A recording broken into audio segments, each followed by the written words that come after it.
Well, new tonight, they call it the Ordinance Reef for good reason. For the first time in decades, the military will try to move unexploded bullets and other projectiles sitting on the ocean floor. It's all part of a 3-week test to determine the best way to clear the deteriorating munitions off Oahu's leeward coast.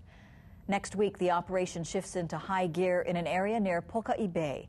KITV4's Catherine CRUZ gives us a preview of how the military expects to get it done. It's not quite Star Wars R2-D2, but it's pretty cutting edge for a job that could replace human divers. The Army is preparing to send a specially trained crew out on 2 barges, along with a little undersea robot.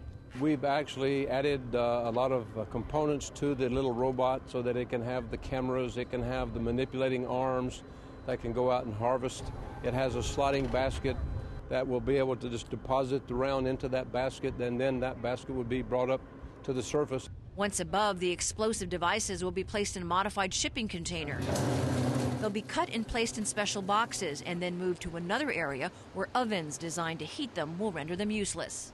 While the munitions are being cut and cooked on the far end of the barge, the crew will be in this thing. It's a safe room protected by a 2-inch plate of steel. And inside, the crew will be able to remotely operate the equipment, minimizing their exposure to the high-risk task. NOAA scientists have been working with the military contractors to get them to this point. The crew is armed with underwater pictures to show where the munitions are clustered. The greatest concentrations are in waters up to 120 feet deep.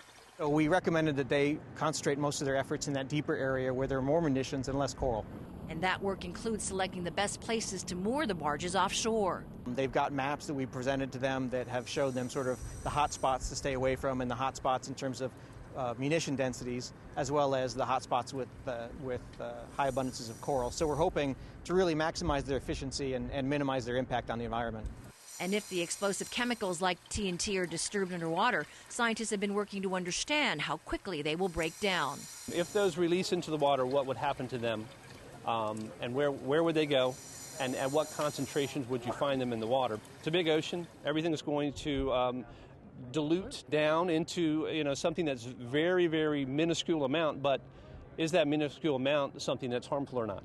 Lots of hopes riding on this 3-week test out at sea. Catherine CRUZ, KITV4 News. The NOAA survey of Ordinance Reef did not turn up any weapons with chemical agents.